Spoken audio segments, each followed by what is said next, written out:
Hello दोस्तों, स्वागत है आपका हमारे यूट्यूब चैनल सम्राट एजुकेशन में। दोस्तों, आज की इस वीडियो में आप लोगों को बीएससी एग्रीकल्चर फोर्थ सेमेस्टर के एक विषय एजी 403 प्रिंसिपल ऑफ सीड टेक्नोलॉजी का 4 से 5 मोस्ट इंपॉर्टेंट क्वेश्चन बताने वाला हूं, जो कि आपके एग्जाम के लिए बहुत ही महत्वपूर्ण है। तो आज का एक लास्ट वीडियो रहेगा सीड टेक्नोलॉजी का, तो आप लोग वीडियो को पूरा देखिएगा और मैंने जितना बताया उतना आप लोग जरूर पढ़ लीजिएगा। आप लोग एग्जाम में अच्छा नंबर ला सकेंगे। मेरी शुभकामनाएं आप लोगों के साथ है, आप लोग अच्छा नंबर लाएंगे, उम्मीद है आप लोगों से। तो चलिए स्टार्ट करते हैं।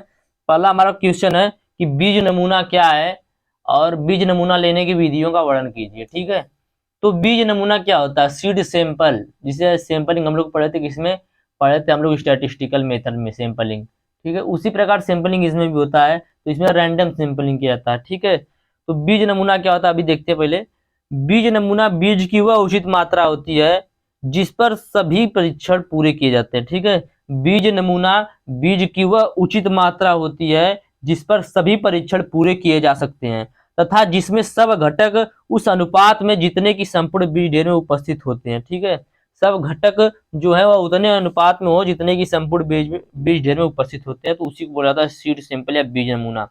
बीज नमूना बीज की वह उचित मात्रा होती है जिस पर सभी परीक्षण पूरे किए जाते हैं तथा जिसमें सब घटक उपस्थित अनुपात में जितने की संपूर्ण बीज ढेर में उपस्थित होते हैं। ठीक है, तो यही होगा सीड सैंपल। सीड सैंपल आसान भाषा में आप लोगों को बताऊं तो जैसे एक बीज का ढेर है। ठीक है, ये मान लीजिए एक बीज का ढेर है, इसमें से 4-5 जगह से देखे इतना पूरा आपका सीड ये सब फैला हुआ है, तो इसमें से 4-5 जगह से क्या करेंगे, सीड को रैंडमली उठा लेंगे।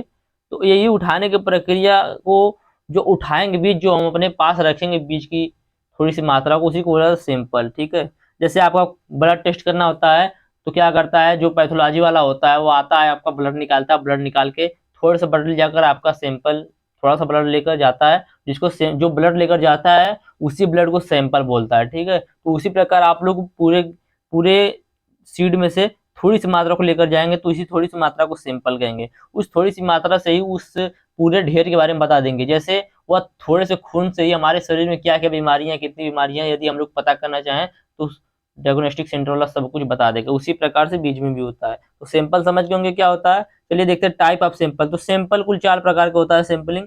पहला होता है primary sample, composite sample, submit sample, working sample. चारों को देखेंगे, बहुत अच्छे समझ में आएगा। पहला प्राइमरी सैंपल, तो प्राइमरी सैंपल जो कि मैंने भी आप लोग बताया रैंडमली, तो बीज ढेर में से रैंडमली यादृच्छिक रूप से अलग अलग स्थानों से थोड़ी थोड़ी मात्राओं में बीजांश एकत्र करने की प्रक्रिया को ही प्रारंभिक नमूना कहते हैं। ठीक है, मतलब आपका मान लीजिए यह बीज का ढेर है। ठीक है, बीज के ढेर को इस प्रकार फैला दिया जाएगा। इस प्रकार फैलाने के बाद मान लीजिए आपका एक विषय क्षेत्र में फैलाया गया, मान लीजिए 100 स्क्वायर फीट के क्षेत्र में फैलाया गया है, तो उसमें से 100 स्क्वायर फीट में से 20 जगह से हम लोग क्या कर लेंगे, थोड़ी थोड़ी मात्रा में बीज को उठा लेंगे, थोड़ी थोड़ी मात्रा में बीज को उठा लेंगे।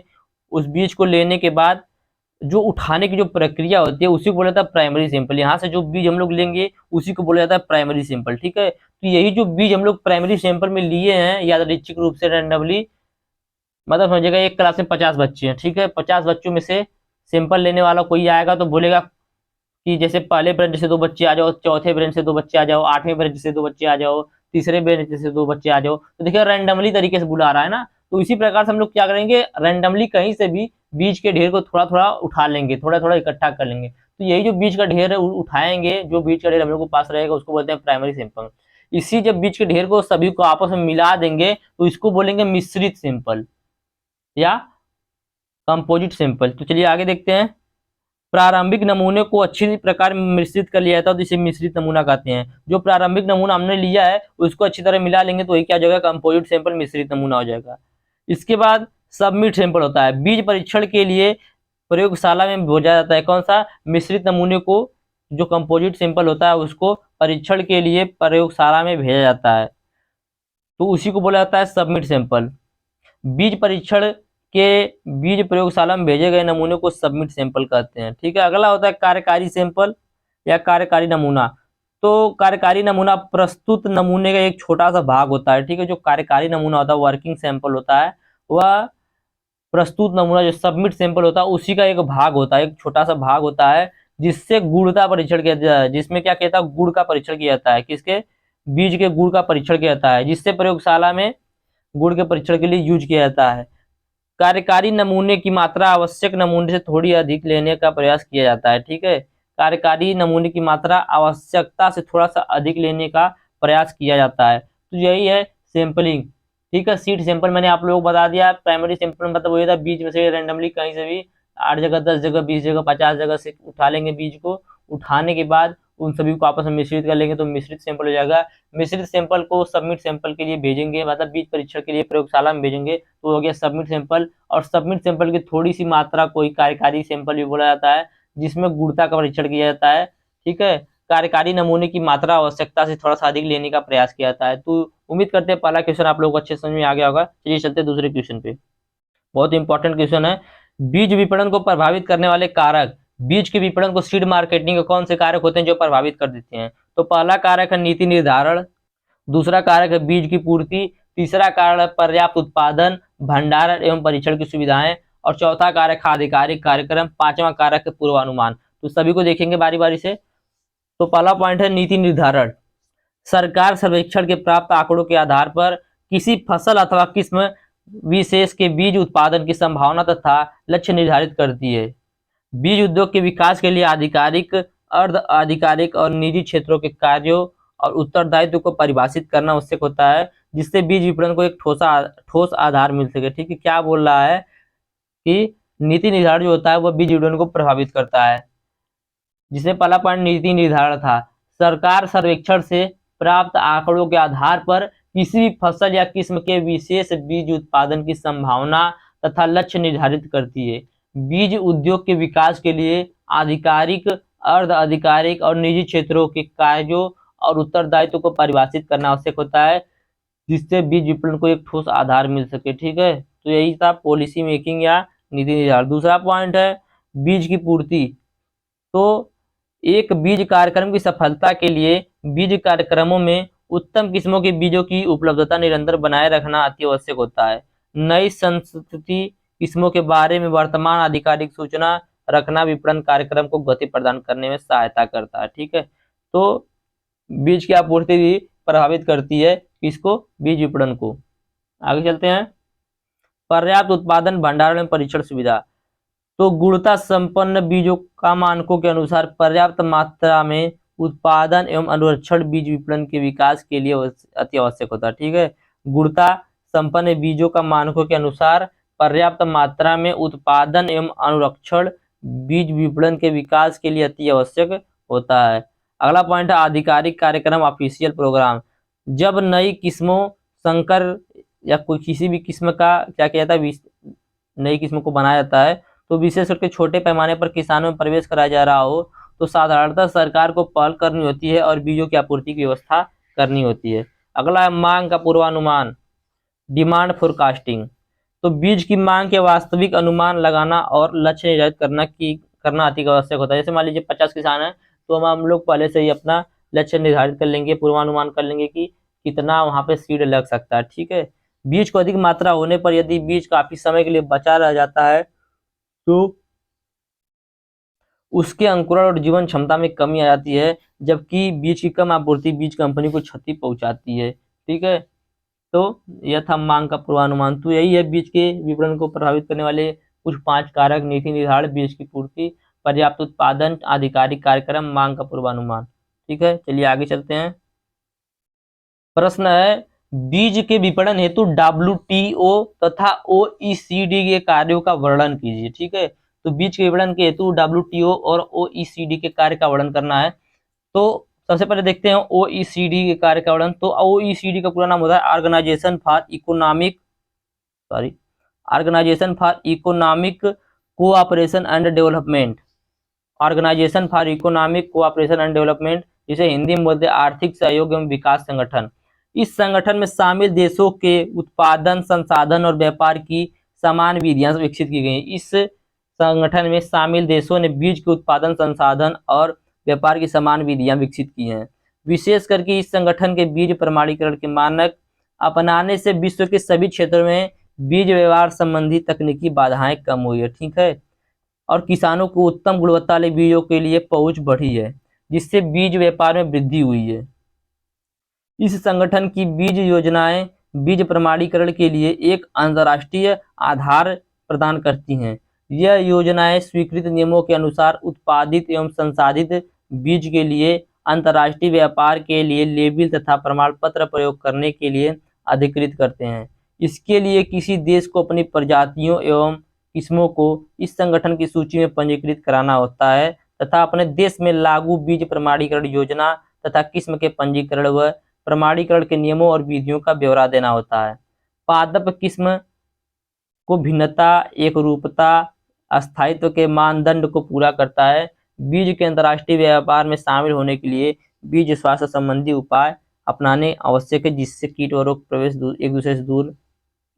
प्रवेश दूसरे देश से दूर में न हो सके। तो दोस्तों यह है WOECD का कार्य। ठीक है, तो कार्य क्या है कि इसमें देखिए कुछ देश आपस में मिले हुए हैं। ठीक है, जो आपस में मिलकर क्या बनाए हुए हैं, एक व्यापार संगठन बनाए हुए हैं जिसे बोला जाता है organisation for economic cooperation and development. ठीक है, तो यह कुछ देश इसमें है, आपस में मिलकर क्या बना है, एक संगठन बनाए हैं।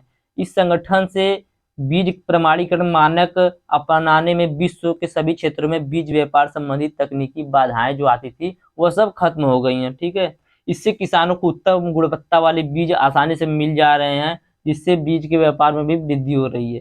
तो यही है OECD के कार्य। अगला देखते हैं WTO, बहुत इंपॉर्टेंट है, WTO जरूर पूछ सकता है, विश्व व्यापार संगठन, वर्ल्ड ट्रेड ऑर्गेनाइजेशन। तो विश्व व्यापार संगठन की स्थापना सन 1995 ईस्वी में हुई थी। कब हुई थी? सन 1995 ईस्वी में हुई थी। इस संगठन ने एक दूसरे संगठन प्रशुल्क एवं व्यापार पर सामान्य समझौता का स्थान लिया, general arrangement tariffs and trade. ठीक है, GATT। तो वर्ल्ड ट्रेड ऑर्गेनाइजेशन की स्थापना 1995 में हुई। उस संगठन ने एक दूसरे संगठन प्रशुल्क एवं व्यापार पर समान समझौता का स्थान लिया, जिसकी स्थापना दूसरे विश्व युद्ध के समय हुई थी। वार्ताओं के अनेक चक्रों के बाद इसकी प्रणाली विकसित हुई। वार्ता के अंतिम चक्र 1986 से 94, जिसे उरुग्वे चक्र कहते हैं, में विश्व व्यापार संगठन का जन्म हुआ। यह एकमात्र अंतर्राष्ट्रीय संगठन राष्ट्रों के मध्य होने वाला व्यापार के नियमों को तय करता है। इसका प्रमुख उद्देश्य यही है कि व्यापार सुगमता से हो सके, उपभोक्ता और उत्पादक निश्चित आपूर्ति के लिए आश्वस्त होते हैं। विश्व व्यापार संगठन के नियम सदस्यों के मध्य होने वाली बातचीत से तय होते हैं। ठीक है, जो विश्व व्यापार संगठन के नियम होते हैं वह सदस्यों के मध्य होने वाली बातचीत से तय होते हैं। प्रत्येक राष्ट्र को यह विश्वास होता है कि उसका निर्यात दूसरे देश में बाजार में सुगमता से हो सकेगा। प्रत्येक राष्ट्र अपने देश में दूसरे देशों से आयात के बारे में ऐसी गारंटी देता है। बीजों का अंतर्राष्ट्रीय व्यापार SPS समझौते, arrangement of application, sanitary and phytosanitary measure, WTO SPS 1995 के द्वारा प्रतिपादित नियमों के आधार पर, जिससे कोई रोग अथवा कीट एक देश से दूसरे देश में न आ सके। ठीक है, तो ये वर्ल्ड ट्रेड ऑर्गेनाइजेशन है। वर्ल्ड ट्रेड ऑर्गेनाइजेशन क्या है? एक व्यापार संगठन है जिसके स्थापना सन 1995 ईस्वी में हुई थी। उस संगठन ने एक दूसरे संगठन पर प्रशुल्क एवं व्यापार पर सामान्य समझौते का स्थान ले लिया। प्रशुल्क एवं general arrangement of tariff and trade, GATT पर क्या कर लिया? अपना समझौता कर लिया, जिसकी स्थापना दूसरे विश्व युद्ध के समय हुई थी। ठीक है, तो इसका उद्देश्य यही है कि आसानी से व्यापार होता रहे बीजों का। ठीक है, तो उम्मीद करते हैं ये भी क्वेश्चन आप लोगों को अच्छे समझ में आएगा। चलिए अगले क्वेश्चन देखते हैं, और आखिरी क्वेश्चन रहेगा बीज संसाधन, सीड प्रोसेसिंग। तो सीड प्रोसेसिंग क्या है?